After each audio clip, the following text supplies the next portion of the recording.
morning, students. So today I'm going to carry on forward with the third chapter of chemistry, that is atom and molecules. So I shall be taking this session with the starting of a new chapter, that is atom and molecules. So I guess every one of you have some sort of like rough idea about what atoms and molecules are all about. So before we talk about atom and molecules, we need to understand matter, right? So in class 8 we did talk about matter. Matter generally means any kind of object, whether it could be a chalk or could be a textbook, could be a blackboard, could be anything which occupies some sort of like space and which has some mass, right? So any kind of object that has these two kind of qualities, which we used to call this as matter. For example, even air is a matter because when we put the air into a balloon, it occupies some sort of space, and when we put the air into a football, it occupies some amount of mass. So we somehow classify the matter into three types here, that is solid, liquid and gases. Solid, liquid and gas. These are we used to call as three states of matter. So now this was the general idea which we are having it, but ever since long time back, okay, before like in BCs and all, there are great many philosophers who were like discussing about this matter and how this matter, what are the constituents of these matters and all of this. They were talking about this. So it was in 500 BC that there was a great philosopher from India. His name is Maharishi. His name is Maharishi Kanad. His name is Maharishi Kanad in around like 500 BC. Now this guy first started asking a question about, we have an idea about matter is having solid, liquid and gas. But what this solid, liquid and gas, what they are made up of. So this guy, his name is Maharishi Kanad, a great philosopher from India, started asking that particular question, and he came with a conclusion. That conclusion is this here. When we divide matter into tinier particles, that means smaller particles, ultimately we reach a stage when the matter cannot be divided any further. That means when we divide matter, that means, for example, this chalk is a matter. Why? Because this chalk is having mass and it is occupying some amount of space. Now when we divide matter into smaller particles, if I keep on dividing the chalk into smaller pieces, ultimately we will reach a stage when the matter cannot be divided any further, because if I keep on breaking the chalk down into smaller pieces and smaller pieces, there will be a stage where I won't be able to divide that particular small particles. And this particle, according to Maharishi Kanad, he named this particle as Parmanu, right? Parmanu. Is that clear? Okay, so this is just about how the history of atom and molecules, they are coming up, right? But around like the same kind of era, there is another guy, his name is Democritus. And Democritus, okay, let's say Democritus again. There is another guy, his name is Lysippus, okay? His name is, okay. He also said the same thing here, Democritus. He also said the same thing. That is, when we divide the matter into tiny particles, ultimately we will reach a stage when the matter cannot be divided any further. He also said the same thing. But what is the difference between Democritus and Maharishi Kanad is that he, instead of referring the name Parmanu, this guy Democritus called the name as atomos. Atomos. This word atomos, it means indivisible.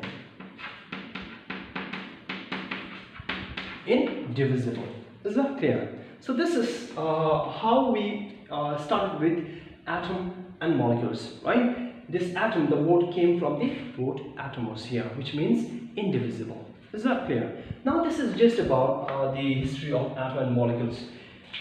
Actually, there is a matter which has three states of matter, that is solid, liquid and gas. And this solid, liquid, gas, scientists and all these kind of great philosophers, they start pondering about what these matters are made up of, and they came with certain kind of conclusion like this one over here, and they named it as Parmanu. And there is another guy, his name is Democritus, he named it as Atomus, which is also referred to as indivisible, right? Okay.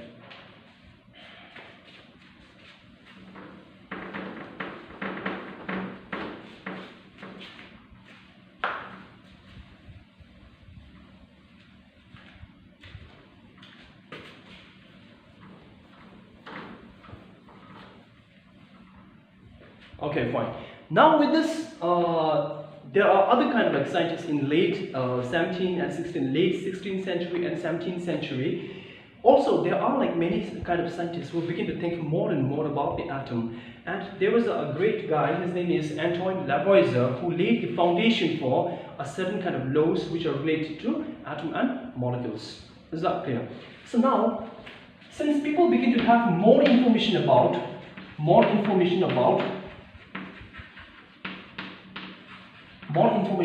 atom and molecules, they started forming certain kind of laws which are related with the atom and molecules.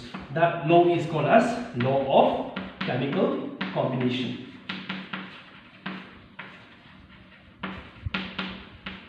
Law of chemical combination. This law of chemical combination generally constitute two laws that are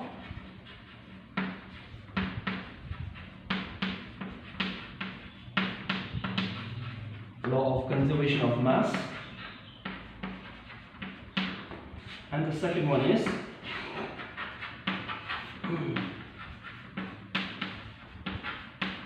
constant or definite proportion. Point here. So now these are the laws. Now, how we are relating these laws with the atom and molecule is like this here. Because previously we don't have any kind of idea about the atom and molecules. We have the idea of matter. Gradually, the philosophers begin to talk about the matter and what these matters are made of, and they begin to think about the smaller indivisible particle called atom.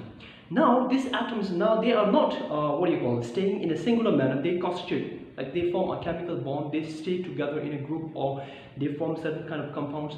Now they were thinking how this atom, the indivisible particle, they used to form with each other. Regarding that, they began to think about the certain kind of laws, that is the law of chemical combination, which constitute two laws, that is law of conservation of mass and the law of constant or definite proportion. We will first talk about law of conservation of mass. Okay, so now in this particular law here, this law was first formulated by the man called, he's a French, Antoine Lavoisier. Okay, he first formed this law, that is the law of conservation of mass. According to him, he gave two postulates in the case of law of conservation of mass. Number one, right? What he said, all matter. He said all matters arises from pre-existing matter. Pre-existing matter. So according to him, this first statement, what he was trying to say is that there is not something like a new kind of substance, because all the pre-existing, all the new matters which are being formed, for example, let's say this particular chalk, this is a new matter. This new matter is being formed from some other pre-existing matter, already pre-existing matter, which are being already there. This was his point, number one. Is that clear? I will make this clear when I give you one example here. Second one,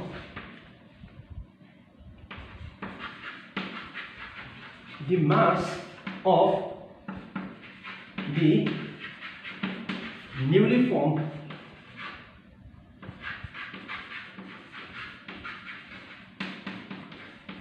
matter is constant to the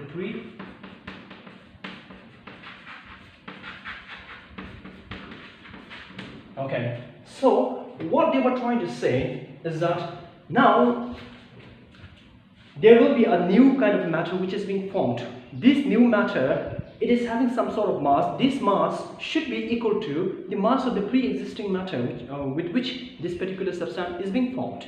So we will take an example in the case of law of conservation of mass.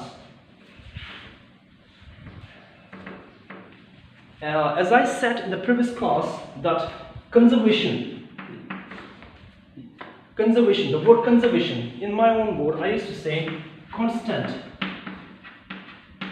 or not changing. Constant or not changing.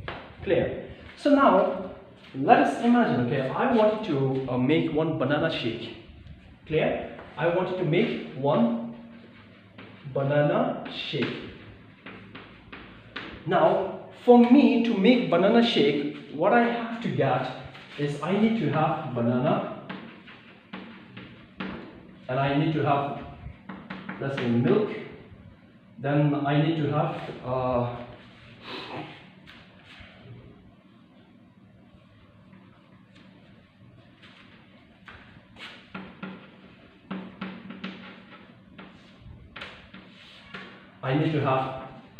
sugar. Okay, so now these three constituents I'm going to use to make a banana shake. Now I cannot say that is banana shake a banana? Yes. Is banana shake a milk? Yes. Is banana shake a sugar? Yes. But you cannot say that banana shake is a sugar in particular. You cannot say that because sugar is not a banana shake. Sugar is present in banana shake, right? So now this is the newly formed matter. That is the newly formed matter. Newly formed. This is the pre-existing matter.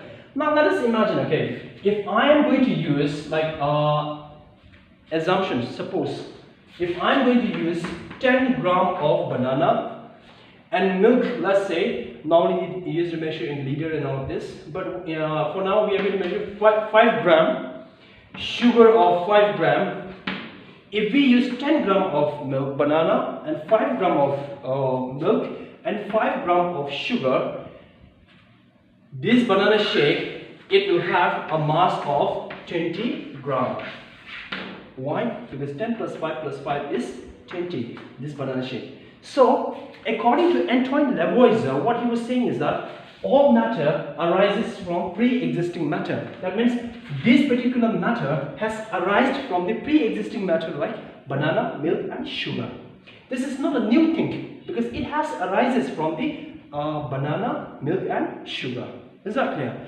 Now the second one, the mass of the newly formed matter, that means the mass of newly formed matter is 20, is constant, means equal, not changing, to the pre-existing matter. That means pre-existing matter combined together has a mass of 20 gram, which is equal to the 20 gram. That is why the law of conservation of mass, we used to say that mass can neither be created, mass can neither be destroyed, mass is always constant. Is that clear? This is the law of conservation of mass. Okay?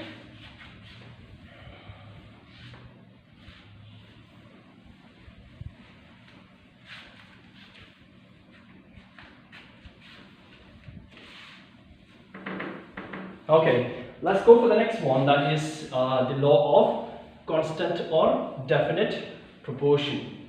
Law of constant or definite proportion. I'm going to write here. Law of constant or definite proportion.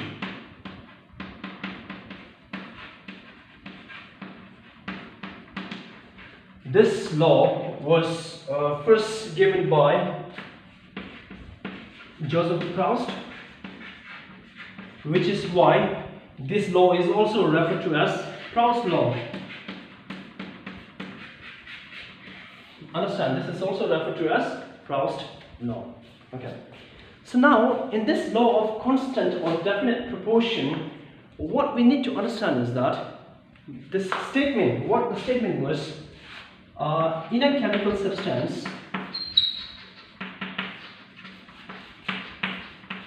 in a chemical substance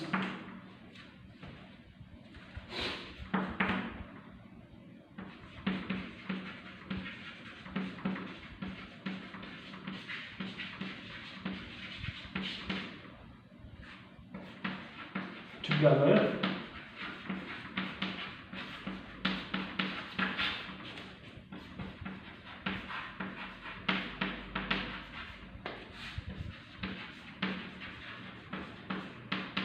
okay. This was the statement given by Proust. Now we will try to understand this.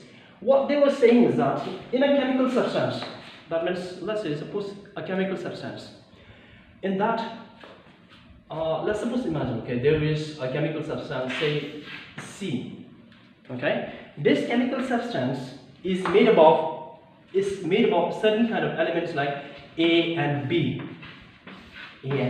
okay. Now these A and B are made up of, C is made up of A and B, and A and B is present in C.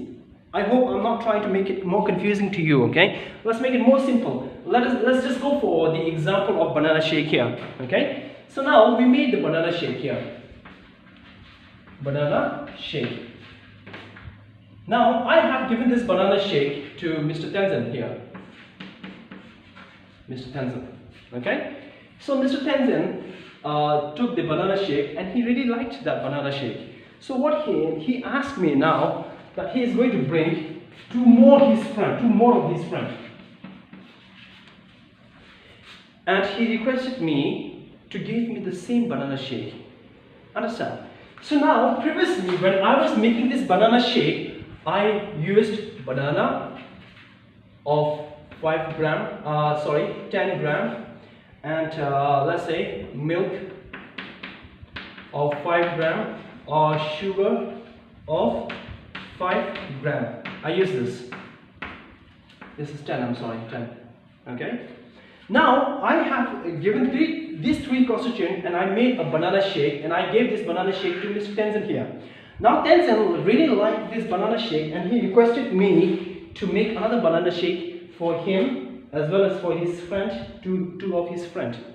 Now what I have to do is that if I try to use 10 gram and milk and along with the 5 gram of sugar, all three peoples, that means the three friends, they will get a little amount of banana shake.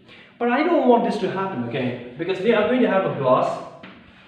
This is the glass with which Tenzin took the banana shake. Now I have to give this much full of banana shake to this guy also here. Okay? And to this guy also here.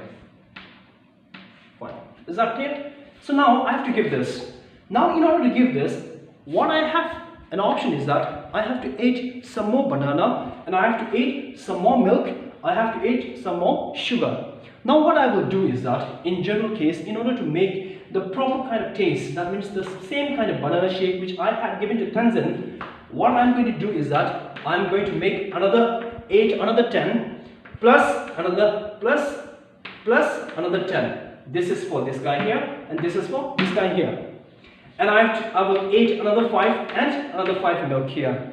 Then I will add another 5 plus another 5. So in short, for 3 person, I have to triple it up.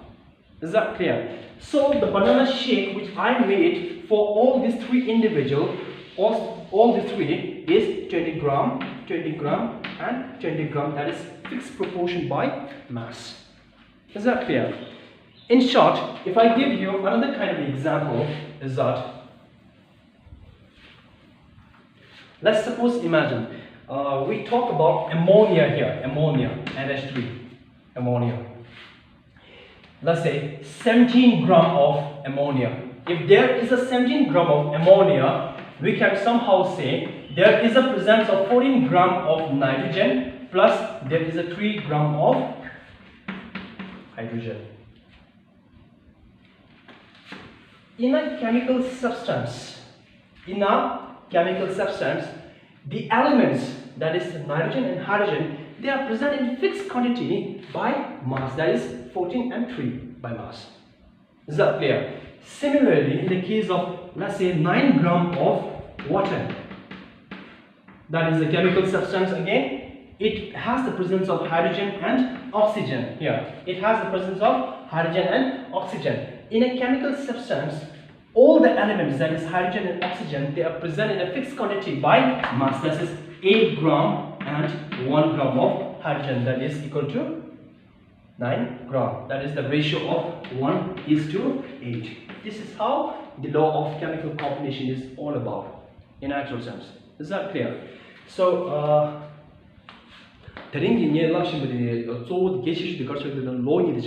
law of conservation of mass mass like the case out the social humor and K ma the never said the K mass the kind of imbare de la mass of product set la mass of degrees. One. Then even the law of chemical combination is a show. Once the source calling kin never in a Katina chukurang ratio because it begins 1:8 degrees. Kachini should be less than water H2O the chemical substance Shabina H2O. H2O in a career element new, that is hydrogen the oxygen and coroniga mass the Kazure, Niga 1:8 ratio of degrees. Neither the Kiranzola oxygen give mass the 16 mu down the day key makers on the atomic mass the idea the Ligurwa. Teens the Kiranzola basic idea to Chashavana. Nye banana shake Missuna Tewena, Nila Michigan banana shake Jedu Kugi pay no Joboina, Nye banana shake 10 gram, Yangu Lupore, they got a new 10 chicola shower, 10 chicola shower, 5 chicola 5 Choma shower, then a 5 chicola day 5 to equal quantity of triple children. Machipoina tastes like the waters.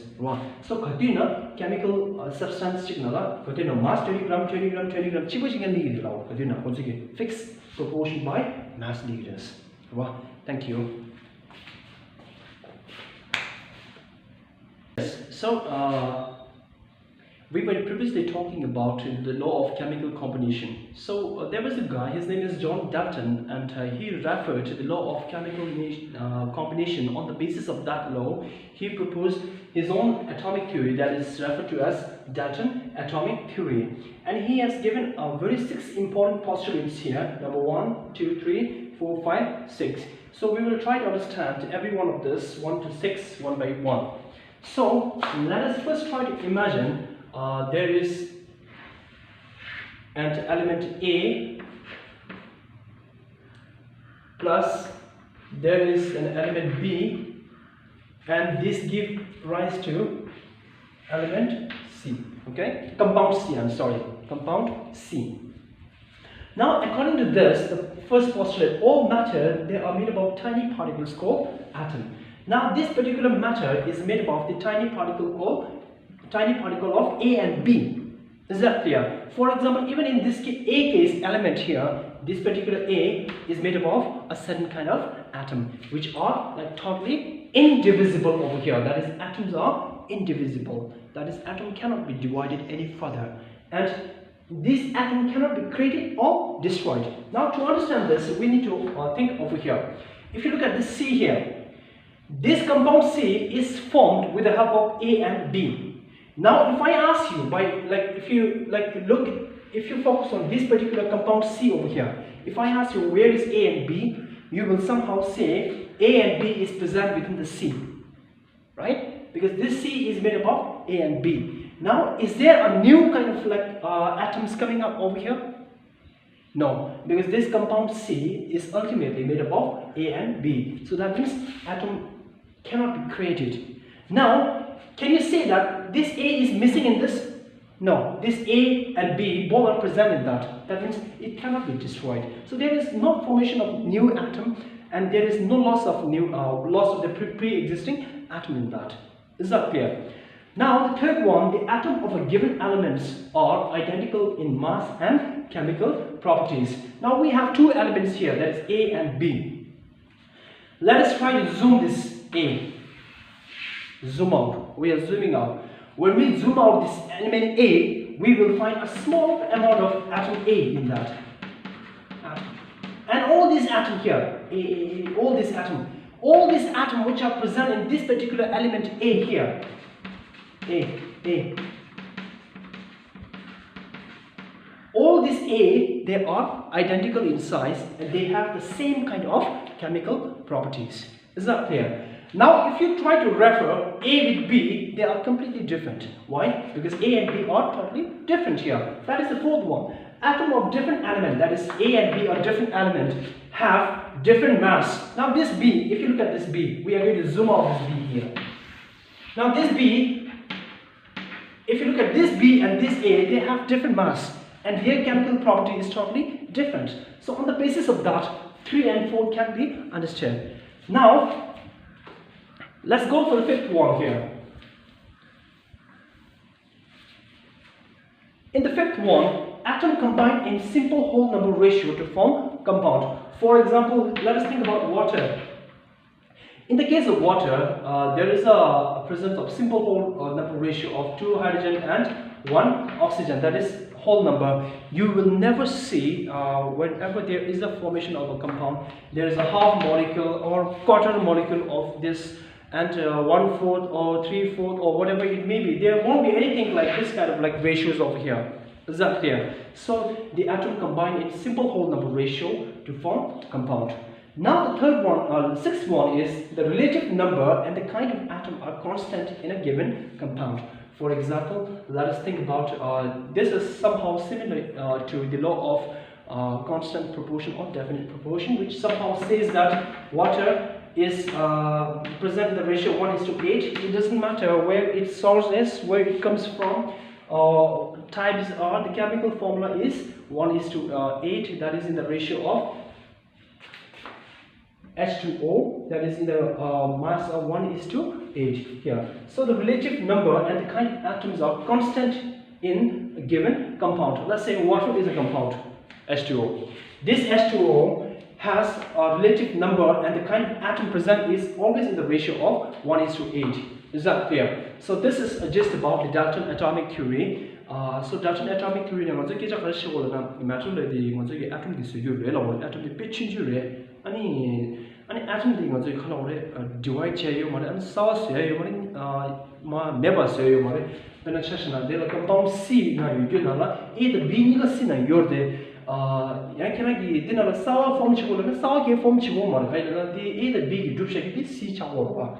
Okay, somebody this is also the age booking level na a dina la yu ge atom ka gi science ta mass sa chibal re an ko gi ani chemical property chibal re in a the B ni that different real ani atom combine in simple whole number ratio to form compound kati na manzo quarter la the 3/4 la the 1/4 la ne ki the compound se shagi ne ki yo mare la kati na ratio ya ne 2:1 1:2 1:8 whole number simple whole number ratio ne gi is ani ta thama dikhalo la manzo ki compound chikina la kati na atom kurang ki kind here one number the ratio ti kati na chipa chikyam ni gi re kati na constant ni gi re la that's all to